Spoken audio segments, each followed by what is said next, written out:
Welcome to Ask the Expert, an award-winning daily series from 8:30 a.m. to 9 a.m. to help small businesses. If you have any questions, please do ask them in the comments of the live feed. If you need any more advice, join the official Intuit QuickBooks SMB community group over on Facebook. Accountants and business experts are on hand 24/7. Now, during the live session, we'll be running a poll, so please do engage with it and I'll reveal the result at the end.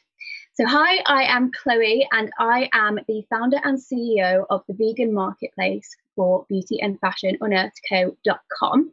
Now, the business came about whilst I was in university.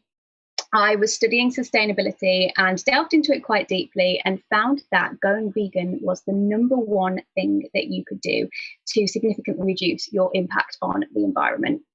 So at the time I was a meat eater and I felt like a massive hypocrite. So I decided to go vegan and took the plunge. And actually the diet wasn't the hard part for me. It was switching out my wardrobe and my beauty drawer, of course. And so I found it to be quite a tedious task. And when I did go shopping, I found that so easily brands could just stamp the word vegan on a product without it being checked and tested. And so on one occasion, I actually found that I got home and was reading the description on the ingredients and found that it contained honey. And I was absolutely outraged as a vegan that this was even possible. So I decided there needs to be a solution for this, really. One site where everything is vegan certified, so you've got that trust factor. And also, I think because it was such a tedious task, having everything in one place would solve that problem too. So that's how I came up with Unearthed Co. And I think the one big thing that I also found when researching into that kind of area is looking at it from a consumer point of view. Because I think a lot of businesses like to be sustainable and have that as an initiative and part of their business. However, I think there's a way that it needs to be done correctly. Consumers don't want to change. I don't want to change with certain things that I do. I'm sure you guys will probably agree. And I think, we live in a world that's extremely fast. We expect free shipping. We expect cheap items and that can get to us pretty much same day delivery, that kind of thing. And I think our attention spans now are lesser than ever before. And so I think with a sustainable brand or a brand that's trying to have a more of a sustainable initiative, instead of trying to completely change people's behaviors, we need to be adapting to that existing behavior in order to make the sustainable option desirable. So that's exactly what I plan to do with Unearth. So far, it has been a bit of a wild journey. As I mentioned, it was created in university and I graduated from NTU in June last year, actually. And since then, the whole website has been in development and it launched in March earlier this year. So it's very, very young. It's only been live for 3 and a bit months now, but the growth that we have seen has been a bit crazy. Within the first 3 months, we had 10K site viewers, which was great for a brand new brand. And I actually found myself entering a TikTok competition to win more funding and mentorship from 12 of the UK's best entrepreneurs. And it was called the Be Your Own Boss Challenge. And after entering, I found myself in the final and luckily won. Which was incredible. And it's been a great opportunity for me. So many doors have opened up for the business and the knowledge from the entrepreneurs and my now mentors has just been fantastic so far. So that's where I'm at. That's a bit about me. And today I'm going to be talking to you all about making sustainability accessible. So in terms of businesses, like I mentioned before with Living Fast, it's all about adapting those sustainability initiatives to suit the behaviours of current consumers. Now, you might be thinking, how on earth do I do that then? Because I think a lot of sustainable businesses like to go all in, and typically speaking, I would say that sustainable products are a little bit more expensive than those in fast fashion, should we say. And so I think for future sustainable brands, I think there needs to be something on par with those fast fashion brands, but a lot more ethical and a lot more sustainable. I think we need to find a balance in price point, because currently I feel that sustainability and those types of brands that are vegan and are organic, that type of thing, are seen as a luxury lifestyle. Now, in order for us to actually make a difference, we need to be making sure that that's accessible to pretty much everyone. You know, we need to make sure that those people that are on a lower income can also have the option to buy that sustainable option, right? Which is quite difficult when it comes down to profit margins on the business front, right? So how do we do that? Well, there's a couple of things that we can all do that can help with the whole sustainability side of things. Now, one of the things that I have found, especially with my marketplace and the brands that list with us on there, is that quite a few of them use carbon neutral shipping. And one really, really good provider of that is DHL Go Green. Now, if you haven't already, definitely look into that, because their whole mission is to go carbon zero, I think it is, by 2050. And so what they're doing is providing you with carbon neutral shipping that also allows for fast delivery.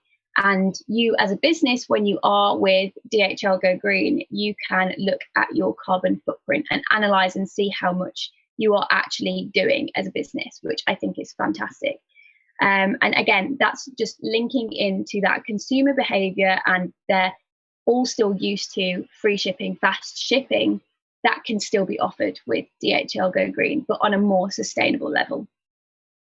Other things that businesses can be doing is looking into the biodegradable packaging options and also plantable plant tags. Now, these are something that's really cool that I found with my business too. Packaging bags like biopoly mailers are amazing, and this is what you would see most fast fashion brands send out their products in, but these are just typical poly mailer bags. And these are awful for the environment because they take so long to biodegrade, and the little plastics that are in it can find their way into the ocean.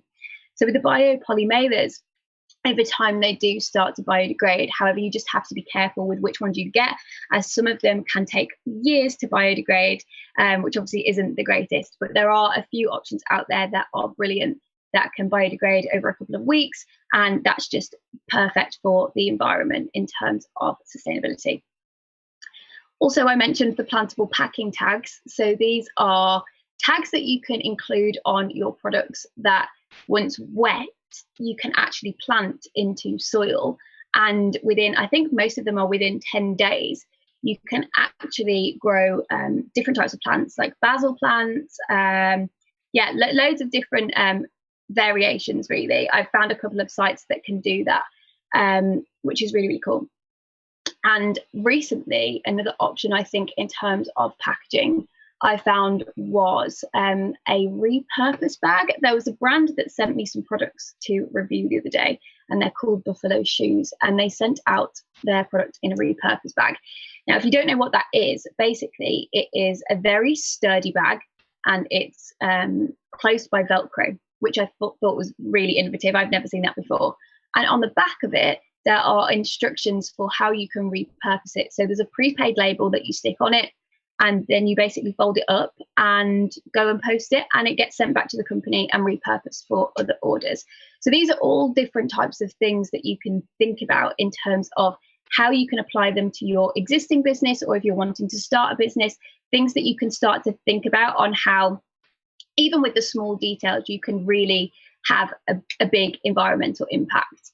In terms of sourcing these types of products too, I personally, with my brand, work on a dropshipping model, and I have a very hard vetting process of the different types of brands that we have on there. I make sure that they're ethical, sustainable, and vegan, and that took quite a lot of research for me. However, there are quite a lot of brands out there that do wholesale, so if you wanted to work on that model, you could also do the same and just do some further research into them before you decide to partner with them. And there are also quite a few platforms in the UK that I know of that have different manufacturers on there that all have sustainability and the environmental impact kind of at their core, really. So that's a really good way to kind of source product for your business on an environmental level.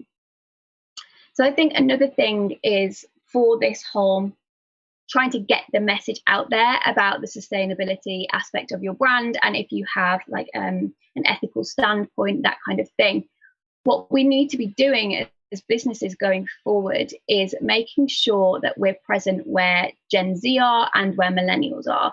Because in my eyes, these are the types of people that are going to make an impact on the world in the future, right? In the years to come. So what I have found that has been really successful for me, I mentioned earlier, I won a competition through TikTok, but platforms like this that have a massive organic reach, which is exactly where Gen Z and millennials are hanging out, it's exactly where we need to be. And I think the way of getting through to those people is all through storytelling. And I think that's really, really important because people like to buy from people. And most oftentimes with brands that have sustainability initiatives or have sustainability at their core, there is a massive story behind it. So I think that's key. And I think being able to entertain and not come across from a point of being on a pedestal and having a very business-like tone of voice, that's not what people want to see. They want to see the authenticity and they want to see your story and what goes on behind the scenes. So accessing platforms like TikTok, like Instagram, and utilizing the Reels feature and going live, like we are here today, I think that is key to get people to really understand your mission with your businesses. So I've just got a couple of questions now that have started to come through that I'm going to answer. So we've got Evie on Twitter, and she has said, what are the 3 main things that every business could implement that would reduce their environmental impact? So Evie, those that I've just mentioned are some of the big ones for me. I think looking at packaging is key because as a business owner now, I understand the cost that goes behind it and the amount that you kind of have to buy in bulk for your business. So I think looking at it from an environmental standpoint is key. Looking at those sustainable options that are out there and making sure that you're actually not adding more rubbish, I guess, into the world or adding to that kind of like mess that we've got in terms of waste product. So if we can look at things that are biodegradable, that can be repurposed, then it really helps to impact that circular economy. I think that's really important. And like I said, with also doing the whole carbon neutral shipping thing, that's another thing for me that was a massive issue at the beginning for my business because I work on a drop shipping model. I think if you can look for ways to still be global and have a big reach, but still be carbon neutral and mindful of the environmental impact that you can go about with there, I think that's huge because again, you're really reducing the environmental impact of it, but you're also, having a massive impact there. And again, I think, exactly what I said there with the whole being present where the change makers are really, where all of the thought leaders are, that is where you're going to find the impact because it's all well and good having a fantastic business offering and a fantastic story behind it. But you need people to hear that story to be able to have an impact, to be able to grow your brand awareness. So I think those are really my 3 key tips there. So let me have a look at some of the other questions. Okay, Oliver. So Oliver on Facebook Messenger has said, there isn't a lot of practical advice out there to help businesses become more sustainable. So thank you for sharing your insight. You're very, very welcome, Oliver. Are there any resources that you regularly use to keep your business green? So at the moment, it's quite difficult for me because as I said, we operate using a drop shipping model. So really for me, it's just checking in with those brands that we do list on the store and doing a really, really thorough vetting process of where they're getting manufactured and the different types of shipping providers that they're using, that kind of thing, and really understanding like what the ingredients are that are going into these products and what those effects have on the environment. That type of thing is what we're doing at the moment. We do have plans as a business actually to bring out our own product line in the future. So at the moment, I'm kind of going through the process of finding a manufacturer in the UK that's a local and that I can go and visit regularly to show people. I think this is quite important too from a business standpoint, to be able to show people what's going on behind the scenes to build that trust. But I'm also making sure that even the facilities are environmentally friendly. What I've actually recently found has solar panels and everything is powered with renewable energy in there. So I think that's key for me as well, and just making sure it really is at the core of everything that we do as much as possible. Going on to some more questions. Okay, so Lexi, I've probably answered your question a little bit earlier. So what Lexi said, for everyone that's watching, is that she runs a company that requires a lot of shipping and deliveries. So how can she transition this to a more eco-friendly transport for all of her stock? So Lexi, I would highly recommend that you look into the whole DHL Go Green campaign, because what they do is carbon neutral shipping. So basically, it's just offsetting your carbon footprint. And what they also allow you to do, what I mentioned earlier, is look into what your carbon footprint is. So you can analyze it. And actually, I believe they do give you tips as well on how to lessen that if you're finding that it's not as significant as you hoped it would be. So hopefully that helps. And I've got some more questions coming in. Sasha on Facebook Messenger, do I have any advice on how we audit your suppliers? Help see how sustainable they are. I have quite a few, and green requirements, if we can. Okay, so I think really it all comes down to the conversations that you're having with them and how open and honest they are with you. I know for my industry in particular, it's quite difficult to I guess have that conversation and see where they're getting things manufactured. I find, especially in the fashion world anyway, quite a lot of people are quite closed off about who their manufacturers are, for, I guess, fear of having their products copied, really. However, I think if you can get them to agree to be open with you about where their products are being manufactured, I think that's really great. And there is also, I can't remember off the top of my head, but there is a certifying body, I believe. I will find you after this call, Sasha, and let you know. But there is a certifying body that can really tell you what the sustainability score is of a company. It's something I'm actually trying to get on my website at the moment as a feature. So when I do find out and remember what that is, Sasha, I will try and find you and let you know, because I think that is key, really. So it's just a couple more questions then that's coming through. You sent in so many, I'm so impressed. Tom on Twitter has said, it's absolutely amazing all you've achieved with your business in such a short time. As quite a young company, where do I see it going in the next year to 5 years? So at the moment, it's kind of in a massive growing stage, as I mentioned, with the TikTok competition that I won, which has been incredible. For me, really, I really want it to be all about community. I think as a vegan brand, vegan has got a really awful stereotype for itself as being very preachy, being very unattainable, and I kind of want to change that. So I want to have a community where people feel that they can shop with us without having to be vegan.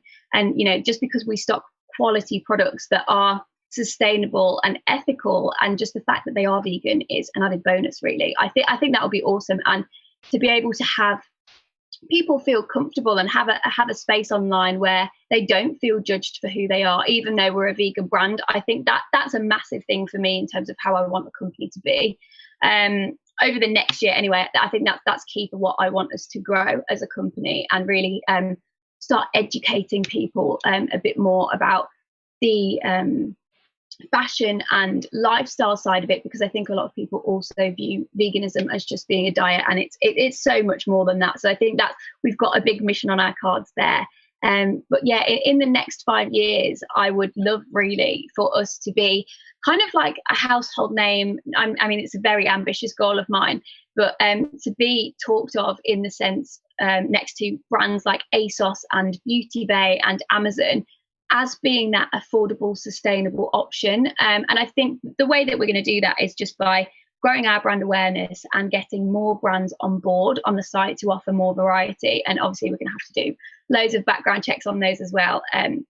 But that's really where I see the business going. And one of my missions at the moment is for us to bring out our own vegan product line, because as we do grow the brand and we do our own storytelling process, like I mentioned, you guys should also consider for your brands. I feel like we're growing that community, and people are going to want to buy into our brand as well as the other brands that we list on the site. So hopefully that answers your question. And then I have got another one that has come in from Cassie. Okay, so Cassie has said that I mentioned some labels that claim to be vegan that actually aren't. So how do we go about cross-checking this information? Well, if you are vegan, Cassie, I do have a site called unearthco.com that you can shop at, and all of them are certified vegan. Little plug there for you. But otherwise, what I found I was doing is looking through vegan certifying bodies. So there are companies like PETA, like the Vegan Society, and Vegan Friendly UK. Those are just three. And they have a database, which is basically an A to Z of all the companies and products in different industries that have had their products vegan certified, and they are 100% vegan, and that should act as a seal of trust, really. But for the brands that do say that they're vegan on there and they don't have that stamp of approval, I think you just need to make sure that you are checking the ingredients and not just taking that label as face value and trusting that it is going to be vegan, which is unfortunately what I did.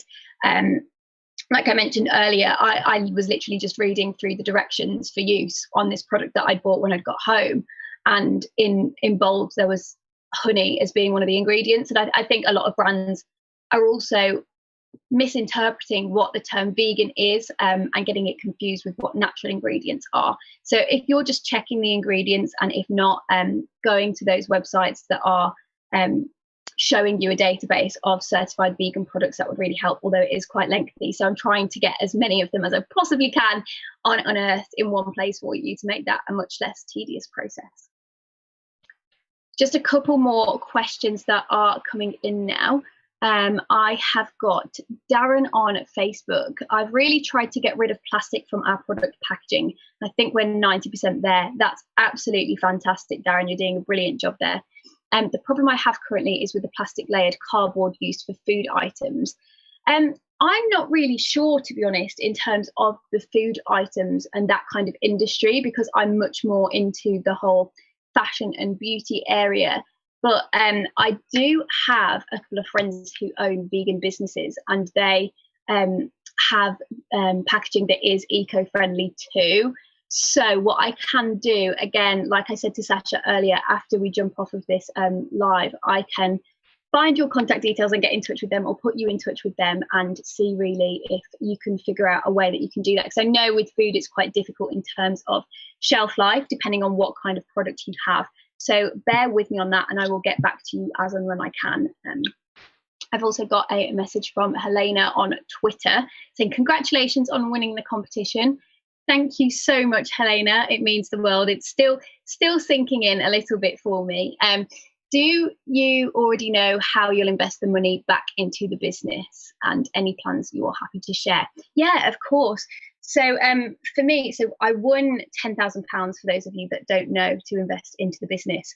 Now, for me at the moment, what I have got is the website that is optimized for desktop. And at the moment, I think it's really difficult when it comes to mobile devices, because we are predominantly pushing marketing through social media. It's quite difficult to, I guess, shop through mobile at the moment. We're getting a lot of traffic, and it needs to be a really easy user experience. So what we're wanting to do at the moment is put some of that money back into website development and make it a much simpler experience, because at the core of what we do, it was really from the get-go to make it a much simpler way to shop vegan products. So if that's a difficulty on mobile devices, we really need to make that priority. So at the moment, our side menu bar is what needs its work. And also for me, in terms of the whole process, in terms of how we pay our vendors, I'm looking into getting an API key integrated, which basically means that in terms of books and paying out our suppliers, basically, I'm not having to request an invoice from them every month, which is currently how we're having to work, because through Shopify, which is what our site is run on, it unfortunately doesn't allow you to automatically split like our commission and their things of it at checkout.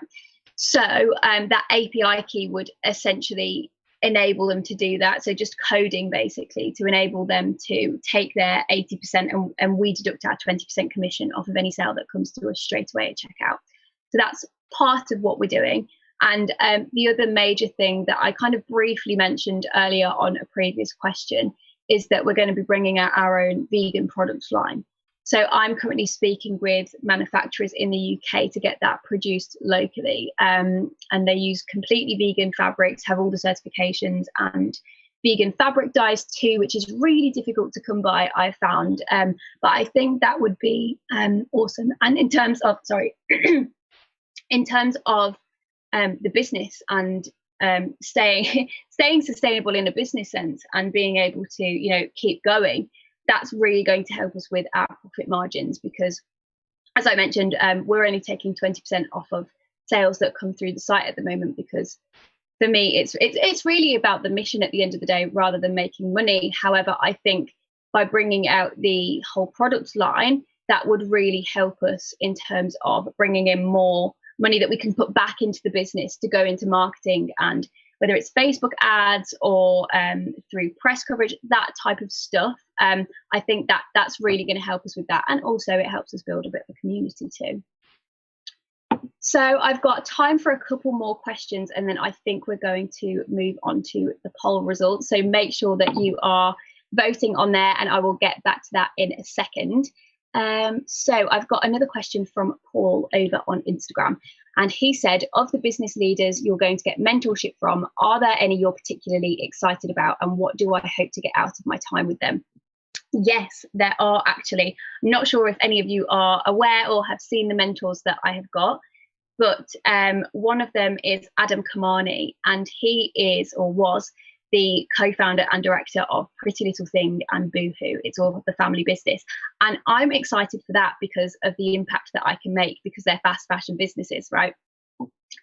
So I think it's going to be interesting, because I really hope that they see this as a way to progress and a little bit of competition. And even if they were to run with it and be like, oh, okay, so people want more sustainable options and they want them to be affordable.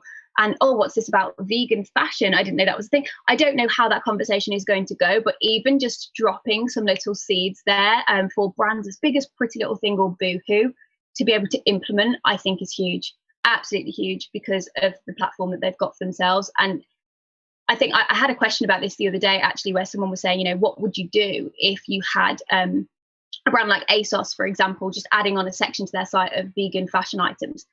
And I just said, well, it would be brilliant because of the reach that they've got. And if it's accessible to more people at an affordable cost, then that's fantastic, because at the end of the day, it's going to make a much, much bigger impact. So I'm just going to take one more question and then we'll move on to the poll results. So Millie on Facebook has said, it's incredible that you've sourced all the vendors you have and ensure that they're truly vegan. Thank you, Millie. Are there any particular vendors that you use yourself, and what are your favourite products from them? Yes, there is actually. I try and embody the whole brand, to be honest. So the products that I stock on the site, I genuinely use most of them. So one of my favourite brands that we list on the site at the moment is a makeup brand. I'm actually wearing their products today. They're called Delilah Cosmetics, and they are absolutely fantastic. They're such a lovely team of people too behind the brand, and they have their vegan stamp of approval. I think it's from the Vegan Society, I believe. But their products are absolutely amazing. And what I love about it is the quality of them, first and foremost. And the fact that they're vegan is just incredible. I actually did a TikTok that went viral about their products. And yeah, that really, really helped us boost sales, actually. So if you're looking to do kind of like a similar business model to me, making sure again that you're utilizing those platforms because of the organic reach that they can get. Like that video I did got 2 million views, and off of the back of that we had a record month in sales. So things like that I think is key to look for. But yeah, having a little look for vegan products, Delilah Cosmetics is amazing. So the poll results have just come in, and the question was, is your business sustainable and eco-conscious? So 25% of you said yes, and 75% answered no. Wow, that has really shocked me. I think what's amazing about that, though, is that the 75% of you, after listening to this now, have got more of the tools and hopefully got a bit more information on how you can make your business a little bit more sustainable and how you can implement that. And the 25% of you that are doing it is fantastic. And hopefully, as things start to develop and sustainable options become more available in terms of packaging and shipping and stuff like that, we can grow that percentage too. So that's pretty much it for me. Thank you all so much for tuning in this morning. If you want to get in contact with me, feel free to email me on chloe@unearthco.uk. I know a couple of you said I would get back to you, but if you want to email me, feel free to drop me an email about that and I can send you over the info. Coming up on Ask the Expert on Monday is Eva Mrazikova, an accountancy market specialist from Iris Software Group. So tune in for the latest business tips and advice on your bookkeeping. A reminder that if you need any more advice, join the official Intuit QuickBooks SMB community group over on Facebook. Accountants and business experts are on hand 24/7. I've really enjoyed answering all of your questions this morning and have a great day.